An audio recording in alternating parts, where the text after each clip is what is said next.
오늘은 백부장의 믿음이라는 제목으로 함께 말씀 나누려고 합니다. 오늘 우리가 함께 읽은 말씀은 매우 익숙하고 우리가 잘 아는 본문 중에 하나입니다. 여러분들은 이 백부장의 믿음 하면 어떤 장면이 떠오르시나요? 대답을 해주셔야 제가 설교를 계속할 수 있습니다. 어떤 장면이 떠오르세요? 자신의 종을 너무나 많이 사랑하는 백부장의 사랑? 아니면 굳이 하인을 만나지 않아도 말씀만 하시면 낫게 될 거라는 백부장의 믿음? 또 아니면 백부장을 보고 칭찬한 예수님? 이런 장면들 떠오르시죠? 감사합니다. 예수님께서 백부장에게 이렇게 칭찬하셨습니다. 이스라엘 중에서도 이만한 믿음을 내가 본 적이 없다. 그래서 우리는 이 칭찬을 받은 백부장을 통해서 나도 이렇게 칭찬받고 싶다. 나도 백부장처럼 이런 믿음 가지고 싶다. 그런 생각을 이 말씀을 통해서 느끼고 깨달으실 것입니다. 그래서 우리는 이 말씀을 통해서 오늘의 제목처럼 이 말씀의 주인공은 백부장이다, 이렇게 생각을 하게 됩니다. 그런데 저는 이러한 궁금증이 생겼습니다. 우리가 닮고 싶은, 우리가 배우고 싶은, 갖고 싶은 이 백부장의 믿음은 과연 얼마나 클까? 이만한 믿음이라고 했는데, 그리고 원어로는 큰 믿음이라고 했는데, 이 믿음은 얼마만 할까요? 얼마만 해야 예수님께서 이만한 믿음 본 적 없다 하고 칭찬하실까요? 얼마만 할까요? 이만큼? 아니면 이만큼? 얼마나 커야 예수님께서 칭찬해 주실까요? 오늘은 그 백부장의 믿음을 함께 살펴보고자 합니다. 1절에 보면 예수님께서 말씀 사역을 모두 마치시고 가버나움에 들어가십니다. 가버나움은 이스라엘의 도시 중 하나인데 거기에는 로마 군대가 주둔하고 있고 또 예수님이 많이 사역을 한 지역이기도 합니다. 그런 가버나움을 성경에서 이렇게 얘기하고 있습니다. 우리 마태복음 11장 23절부터 24절까지 말씀 함께 읽겠습니다. 가버나움아, 내가 하늘에까지 높아지겠느냐?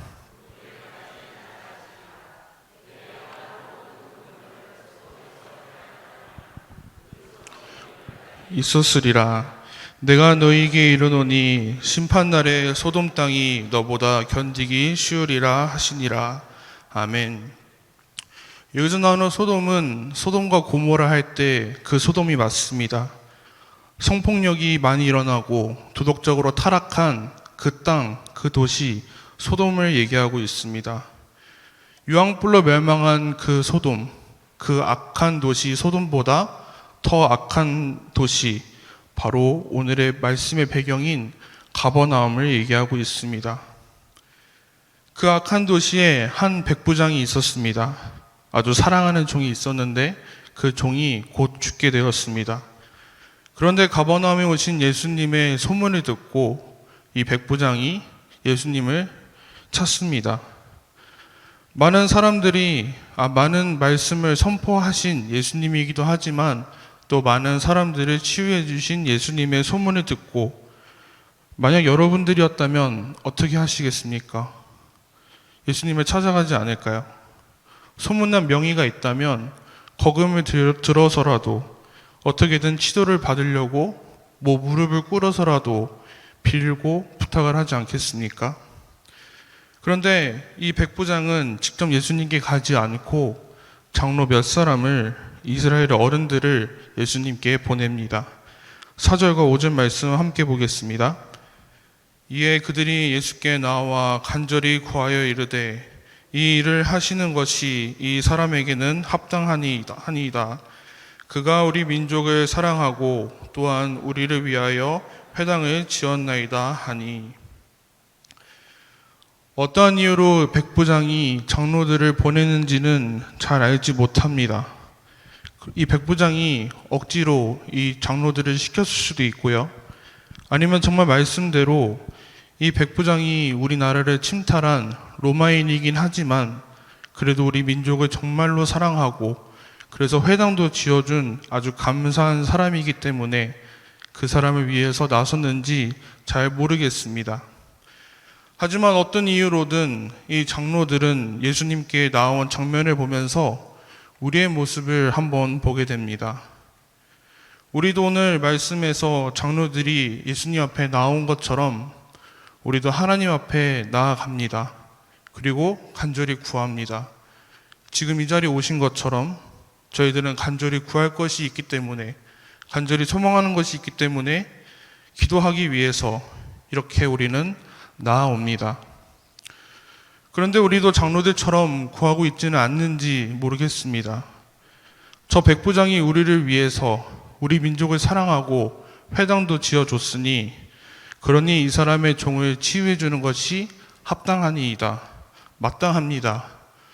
이런 마음으로 우리도 기도하고 있지 않는지 모르겠습니다. 한 친구가 저에게 이렇게 얘기합니다.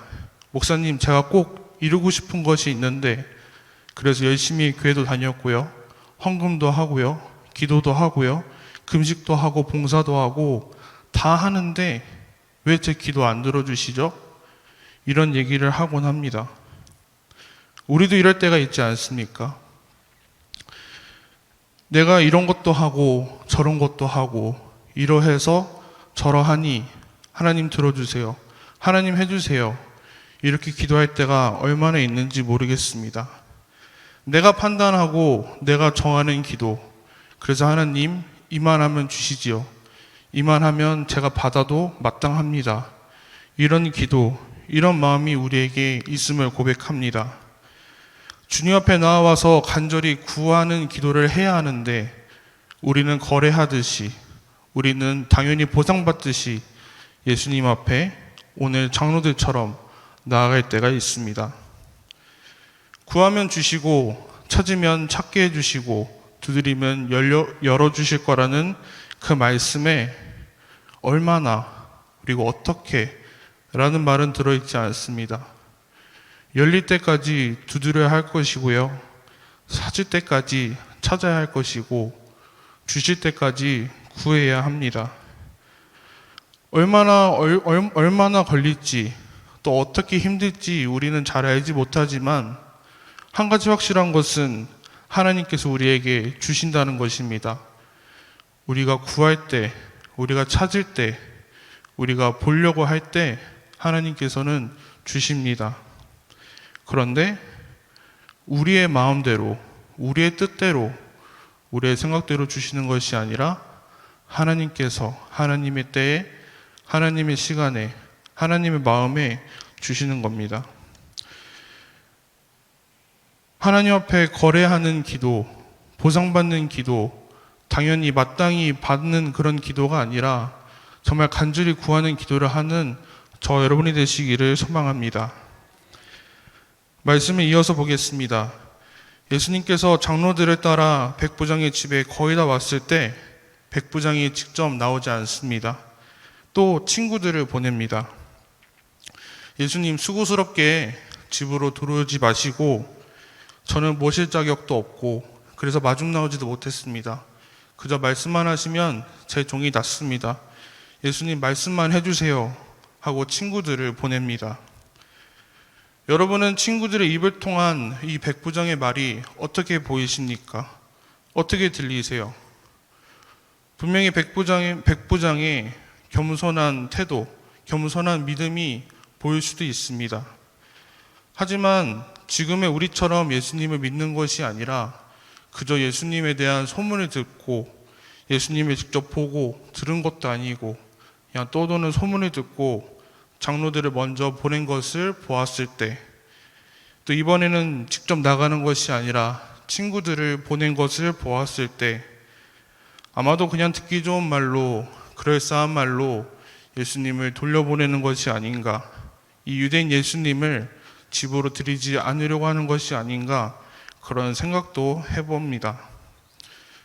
사실 어떠한 마음인지, 어떠한 마음이 진심이고 진실인지 잘 모르겠지만 이러한 백부장을 보고 예수님께서 다음과 같은 반응을 보이십니다. 우리 9절의 말씀 함께 읽겠습니다. 예수께서 들으시고 그를 놀랍게 여겨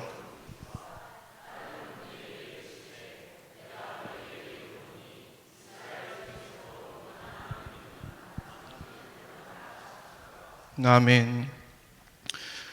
이스라엘 중에서도 이만한 믿음은 본 적이 없다 하고 놀라워하셨습니다. 앞서 말했듯이 이 이야기의 배경은 아주 악한 도시 가버나움입니다. 그런데 그 가버나움 중에서 이러한 믿음을 본 적이 없다가 아니라 이스라엘 중에서도 이러한 믿음이 본 적이 없다, 예수님께서 놀라하십니다. 서울뿐만 아니라 한국에서도 이러한 믿음은 본 적이 없다 하고 예수님께서 놀라시는 것이죠.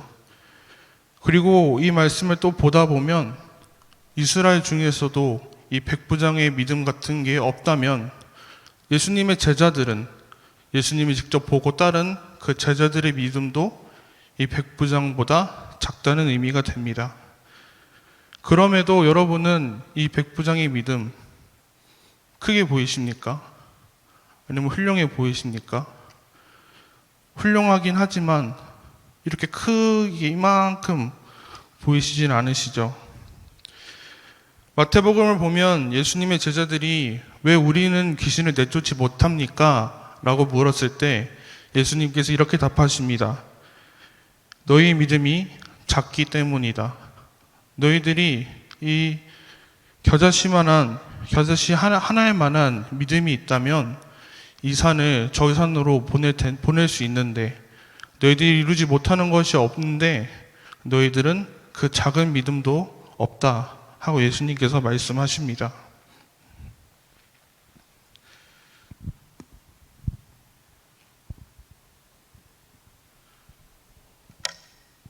여러분 보이세요?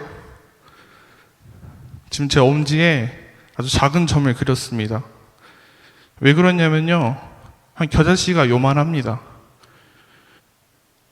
보이세요? 안 보이시죠? 예수님의 제자들에게는 이만한 믿음도 없다고 예수님께서 말씀하셨습니다. 그런데 이 믿음보다, 이 제자들보다 조금 더 큰 믿음을 가진 백부장, 이 백부장의 믿음이 크긴 크지만 과연 이 겨자씨보다 클까요? 저는 그렇지 않다고 생각합니다. 제자들보다 믿음이 크고 이스라엘 중에서도 이보다 큰 믿음이 없었지만 그 믿음이 이 겨자씨 하나보다 크지 않습니다. 그런데도 예수님께서는 그 믿음을 보시고 놀라워하시면서 또 이 백부장의 원하는 대로 낫게 해주셨습니다. 사랑하는 성도 여러분, 우리의 믿음은 어떠한가요? 우리의 믿음의 크기는 어떠합니까? 이만합니까? 여러분의 마음은, 여러분의 믿음은 어떻습니까? 우리의 믿음은 정말 작습니다. 우리의 믿음은 정말 보잘것없이 아주 작습니다. 그런데 이 믿음을 보시고 예수님께서 놀라워하십니다. 백부장보다 작은 믿음을 가진 제자들을 데리고 다니시고 가르치십니다. 이 작은 믿음을 가진 우리를 위해서 예수님께서 십자가에 못 박혀 돌아가셨고, 이렇게 작은 믿음을 가진 우리의 기도를 귀 기울여 주시고 또 들어주시고 응답하여 주십니다. 하나님의 은혜에는 조건이 없습니다. 하나님께서 우리의 믿음이 크기 때문에, 우리가 조건을 충족하기 때문에, 우리가 은혜를 받기 마땅하고 합당하기 때문에 주시는 것이 아니라 우리를 사랑하시기 때문에 은혜를 베풀어 주시는 것입니다. 이것을 믿으며 하나님 앞에 나아가는 저 여러분 되기를 소망합니다. 오늘 우리가 함께 나눈 이 백부장의 이야기의 주인공은 백부장도 아니고 백부장의 믿음도 아닙니다. 오늘 이 이야기의 주인공은 예수님이며 예수님께서 백부장에게 베풀어 주신 그 은혜가 바로 오늘 말씀의 주인공입니다. 주님께서 우리에게 베푸시는 이 은혜는 우리에게 자비와 사랑이고요, 우리의 노력이나 공로와 관계없이 우리에게 주어지는 하나님의 선물입니다. 오늘 말씀을 통해서 백부장의 믿음을 평가절하하거나 백부장의 믿음이 없다고 말하려고 하는 것이 아닙니다. 다소 조금 삐뚤어진 시선으로 백부장을 바라보았지만 저의 생각과 달리 백부장이 비록 로마 사람이지만 정말 겸손하게 예수님을 믿고 따르던 사람이었을 수도 있습니다. 비록 작은 믿음일지라도 우리는 그 믿음 지키면서 살아가야 합니다. 또한 오늘 백부장처럼 예수님께 칭찬받는 믿음을 우리는 당연히 가져야 합니다.